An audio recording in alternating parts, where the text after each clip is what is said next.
Welcome to 1+1, I'm Barrie Cassidy. Well, 2020 and 2021 were 2 years we'd rather forget. Everybody was impacted by COVID in one way or another. Sharon Lewin is director of the Doherty Institute. It was her job to lead the Institute's response to the crisis, and that put her at the forefront of the national debate here in Australia.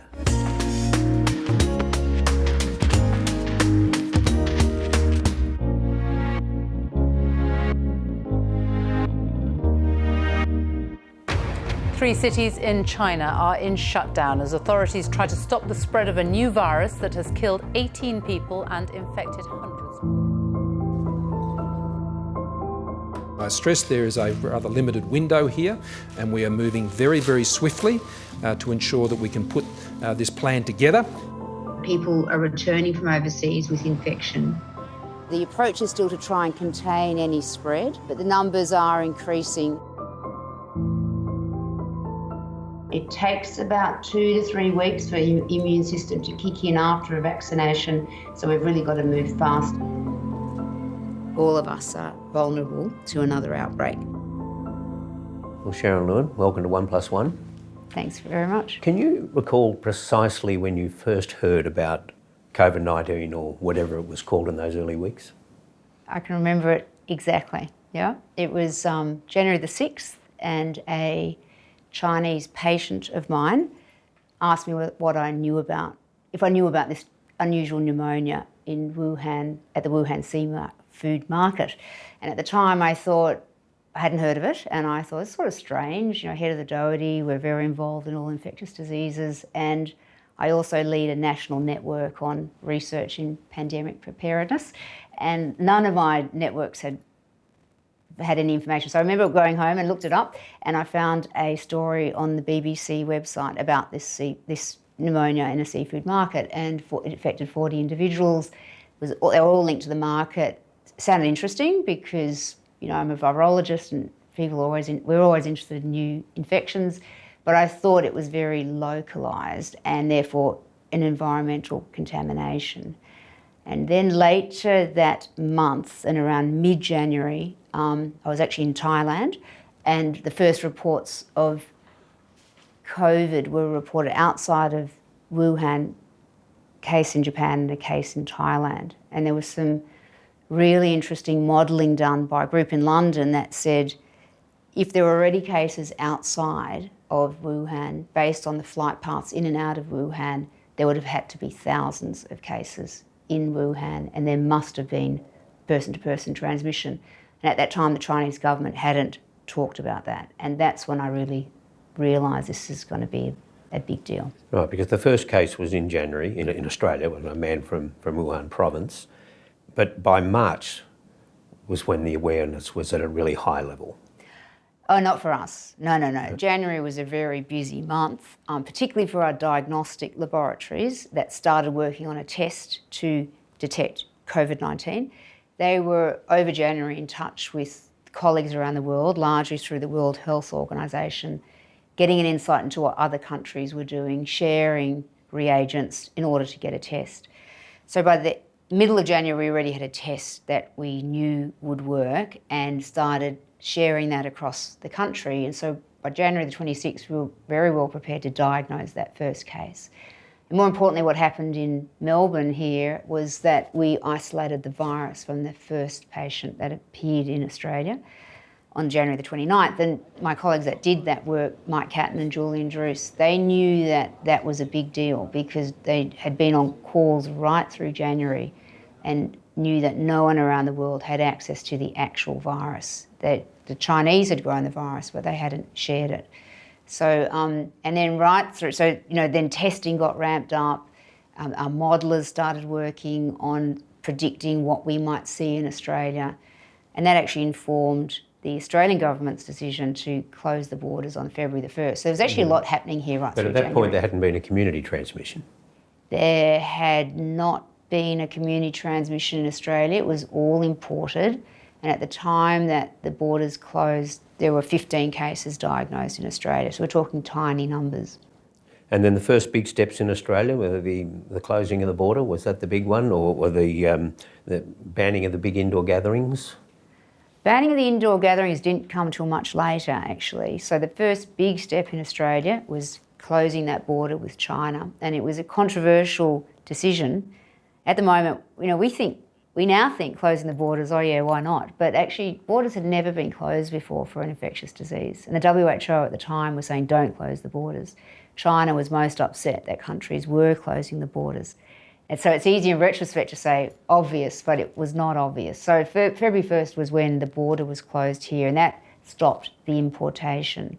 We didn't start altering large events until early March. It was the Grand Prix, that you might remember, that was going to go ahead in early March, and then there was a lot of concern about it, and very late it was called off. Yeah, and look, mistakes were made along the way, and the Ruby Princess was probably the first big mistake. I think that happened around about the same time. It might have been around about the same day that Qantas announced that it was stopping international flights and putting off most of their workforce. Passengers disembarked in Sydney, and then they spread far and wide here and overseas. Was that the first big significant failure? Yeah, I actually don't look back at this and say these were major failures. We were in a pandemic with a new virus. People really didn't know what the right thing to do was. We saw one example from Wuhan, which was lock down everything and limit movements significantly. Again, a pretty unusual step in public health that has never been taken probably in modern public health. There were so many unknowns then. We didn't know, we really underestimated the capacity for respiratory aerosol spread. There was this fixed belief that it was all related to surfaces and washing your hands and physical distance was enough. So we really underestimated that. We didn't have a good understanding about asymptomatic transmission. I can't tell you how important the asymptomatic transmission component of it is, because what we had learnt from other coronaviruses was that, or SARS-1, was that you only spread coronavirus if you were actually sick. And then suddenly there were 20% of people infected that were spreading, and we had no way of finding them. So yes, they were failures, meaning we perhaps could have been more cautious. But if you actually line up what Australia was doing at that time, we were being far more cautious than many, many other parts of the world. The poster child countries at that time were maybe, South Korea and Singapore and Hong Kong were probably being a lot more vigilant and locking down things much quicker than we did. Was there a moment when maybe you just started to lose a bit of sleep and you just thought, well, we could be in a lot of trouble here? Yes, I did. I think probably the worst time for that was in Melbourne in that second wave, where we had no vaccines at the time. I'm talking August, September 2020, we had increasing numbers of infections and were going to be cut off from the rest of the country as well as the rest of the world. And it was very uncertain whether we would really turn it around. And in fact, what happened in Melbourne was pretty unique. No other city or country other than China had done it, where that long and prolonged lockdown and then the prolonged exit, which was really a difficult thing to convince people to do, effectively eliminated COVID in Victoria and allowed Victoria to regain and rejoin again with Australia. So that was a period where I honestly did not know how that was going to end. An expression that was used a lot overseas was Freedom Day, as if there was a single day that could be declared and now it's all open. And yet the modelling basically stressed all along that it was going to be a gradual process, and that's where the 70, 80, sort of 90 strategy came from. Is that right? That's right. The modelling done by a Doherty Institute-led consortium, about 20 modellers, pretty quickly realised that vaccination alone wasn't going to stop transmission of coronavirus. So they modelled what would be needed to keep what we call the transmission potential less than 1. If the transmission potential is greater than 1, the infections keep growing. And so they modelled fairly early on that at 70%, because you still had 30% of the community susceptible, you needed to have these other public health measures in place, and that you could wind that back as the vaccination rates increased. But many other countries didn't do that sort of work or didn't think about their exit strategies in the same way. And I think that now we're seeing people adopting exactly that approach, that you've got to have a mix of public health measures and vaccination. And that was based on if you get vaccination rates high enough, then the vaccinated people wouldn't put the pressure on the hospitals, right?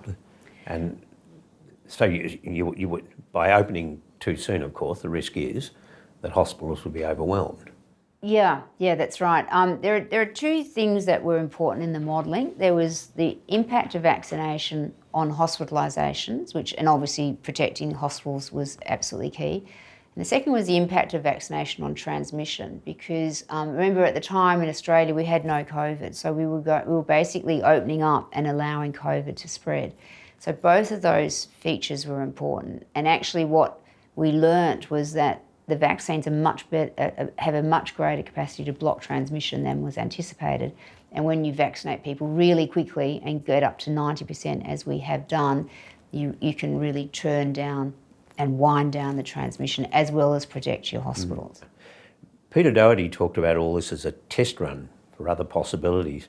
Is it possible that something else could come out of a clear blue sky and create the sort of havoc that we've seen with COVID? I think it's possible that something else can come out. We've seen a number of brand new infectious diseases over the last decade, far more in the last decade than in the previous 3 decades.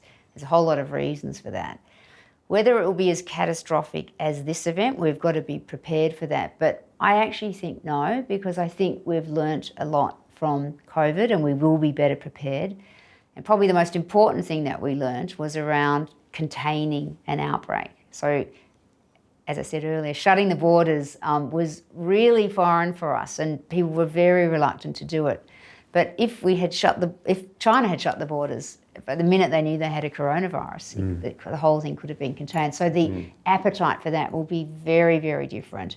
And I also am optimistic that we will have a lot more capability in the world around diagnosis, surveillance, sharing of information, and hopefully better ways to build vaccines and therapeutics much quicker. So I think we will be better prepared. Will new infectious diseases happen? Yes. Yeah. So is there something about the last decade that led to these new diseases breaking out? Yeah, we've seen an increasing number of new infectious diseases, over the last decade for a number of reasons. First of all, global international travel. So if what you have in Wuhan can be in Melbourne the following day, and there's immense travel. Increasing proximity between animals and humans, so deforestation, destroying animal habitats and animals moving closer into cities. Mega cities with millions of people, so allowing for very rapid transmission. Climate change probably will have a role to play as well in distribution of mosquitoes. These are all the reasons, but probably the most important is the global interconnectedness, meaning that people are just moving around at great speed all across the world. And the wash-up for the experts, for the scientists and the health professionals, they were dismissed, their judgment was dismissed by some, a lot of people out in the streets. The sort of same people, I suppose, who question the science around climate change and questioning the science here. Well, what do you think that the whole COVID experience has done for the reputation of scientists? Has it enhanced it? Oh, 100%, I think. I think trust in science is high. Yes, of course, we've got people that don't believe it or don't want to have a vaccine and who say nasty things on Twitter. But I ignore all that, and I think it's a minority. I think overall, Australians' trust in science is high. 90% of people have had their first vaccine. The compliance in general with recommendations around public health measures has been good. Yes, we've had demonstrations in the street and people are frustrated, but it's a minority.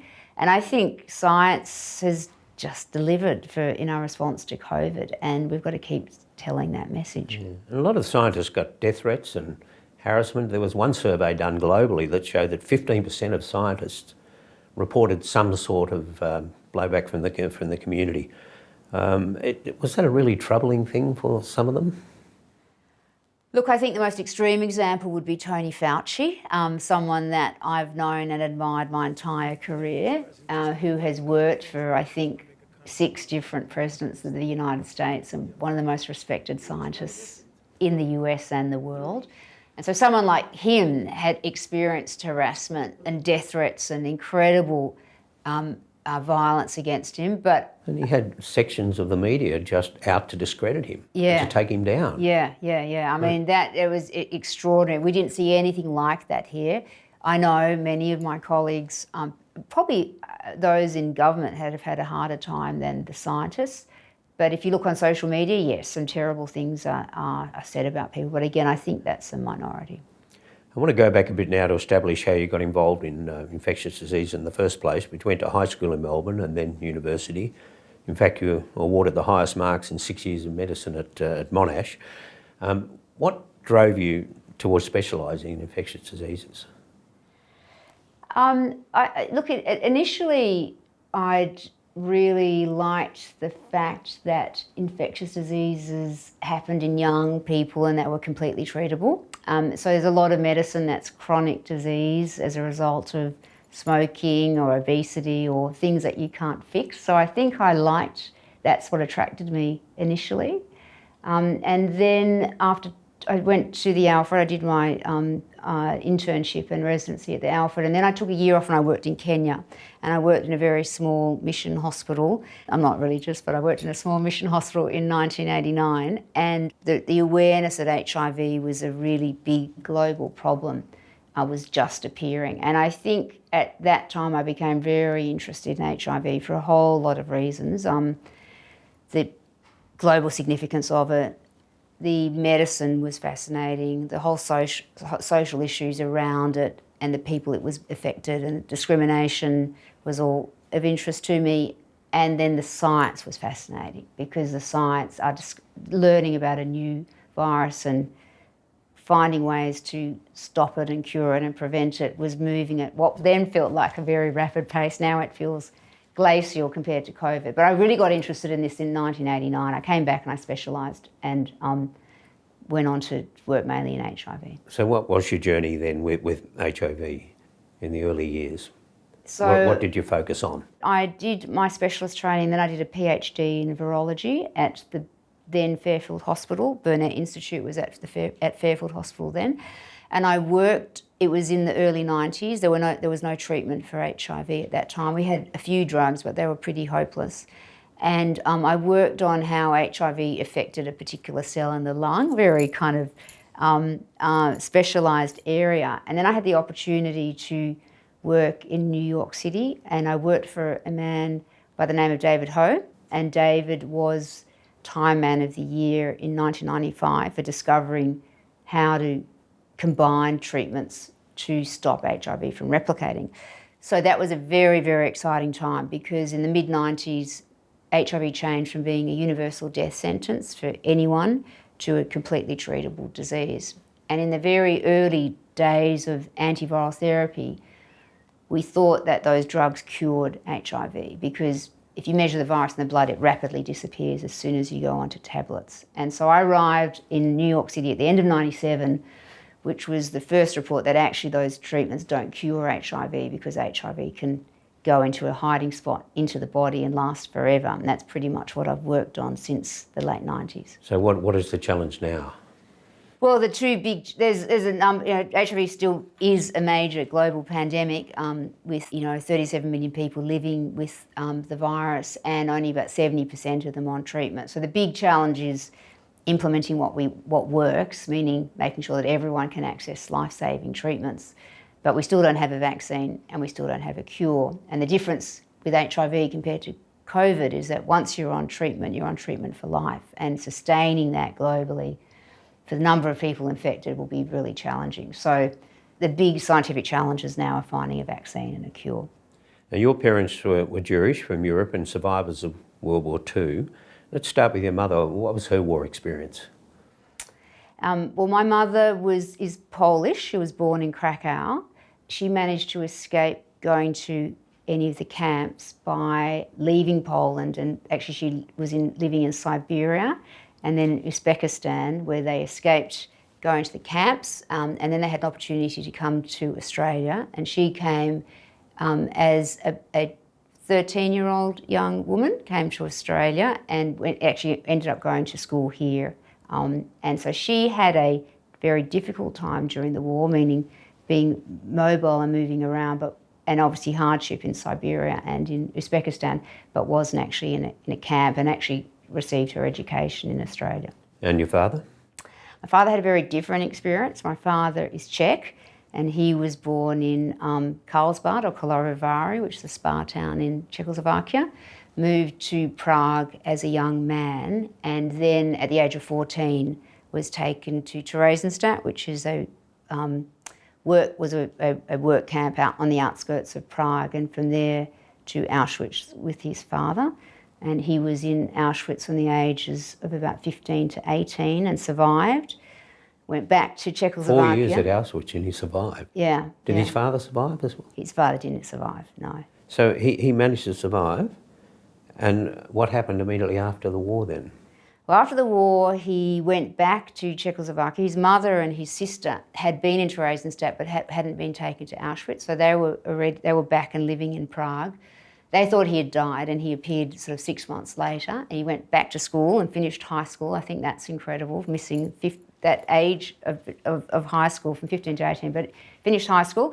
And then he went to university in Belgium and started, just did 2 years at University of Ghent, ended up leaving. Apparently he spoke German and Czech and French, but couldn't master the Flemish. And then went to Paris from there, and then had a relative that sponsored him to come out to Australia. Came out to Australia on his own, spent a few years in Shepparton. He was trained as an electrician, and then he eventually came to Melbourne, met my mother, and worked as an electrician in Melbourne. Did he ever talk about those years in the concentration camps? He spoke about it very rarely. There were a few things that would come out intermittently, but in fragments of stories. And just in earlier this year, actually right in the middle of the major lockdown in Melbourne, my auntie had discovered a testimony that he did in 1995, which actually recorded his whole experience in great detail, and interviewed by a very skilled person that managed to get the whole story out of him. So what did you learn about that? Well, I learned a lot about really what shaped how he survived, I'll be honest, and what shaped him, because he was this extremely optimistic, positive person.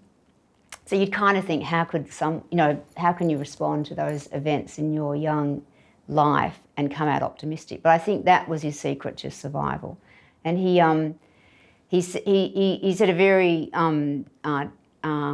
telling line in that interview, which was when he was asked, how did you manage to survive? How did you manage to survive? He said, I live every life like I live in the camps, which he means Auschwitz. Every day that I'm alive is a good day. And he really did live his life like that. 14 to 18 too. There wouldn't have been any education during that period. Yeah. And yet he when he got to Australia, he knuckled down and ran his own business effectively in the end. Yeah. He trained as an electrician, and I gather worked as an electrician for a few years in Shepparton, then came to Melbourne and built his own business. Yeah. And your mother worked until very late in life, and so she's still with us. Yes. I presume. Yes. Yeah. What influenced you most, do you think, from your parents? Oh, my parents, heavy emphasis on education. That was the most, as is common in many Jewish families. But education was was the most important thing to my parents. They actually both came from very educated families in Europe, but they lost that opportunity because of timing. And so education was important, hard work was important, always. And I think great appreciation for Australia. For them, this was just paradise. You could do what you wanted. There was freedom. People were positive and welcoming, and immense opportunity. So I just sort of grew up very appreciative of the world, of the opportunities I had. Yeah. And life at home now. 3 men in your life, 2 adult sons. How do they feel about mum being suddenly thrust into the media spotlight?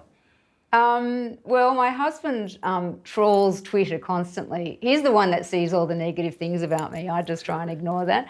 They like it. They think they're very proud of what I do, I think. You know, my husband's a lawyer. He's a busy man, always very, very positive and supportive of my career.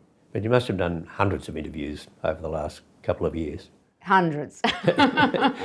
You're not, it's not unfamiliar territory too. You've authored 360 publications and given over 100 lectures internationally, but it's a different thing, isn't it, to suddenly have to deal with the daily media? Yeah, it is. It is a different thing, though I feel like I've had quite a bit of training for it, not at this level of intensity, but because I spent my career in HIV, the secret to HIV success has been, you know, the investment in science, but partnerships with community and making sure that there's advocacy and change at a sort of global level. So I've never been the sort of scientist locked up in my laboratories, and also as a clinician, I think I'm used to explaining difficult concepts to lay people. So I haven't found it as intimidating as it might have looked.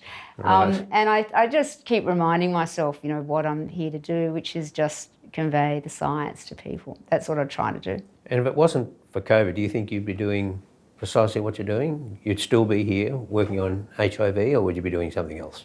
Oh no, I love my work. I love running the Doherty Institute. You know, it's an incredible place with fantastic people. The Institute's young, you know, the Institute was only established in 2014, and it brought together people from all different parts of science and medicine to work on infectious diseases and immunology. So there's a lot of work to be done at the Institute. That's been very, very busy, even aside from COVID. And then on top of it, I run a big laboratory, you know, with about 25 people in it, working on many aspects of HIV, and I run clinical trials. I've got a very busy career with HIV and very passionate about it. And you might be called upon to work on something we can't even predict. Exactly. At this point, you never know, do you? Well, thank you for your contribution over the last couple of years. I think it's been invaluable, and you've been a real source of information for the country. And thank you for joining 1+1. Thanks very much.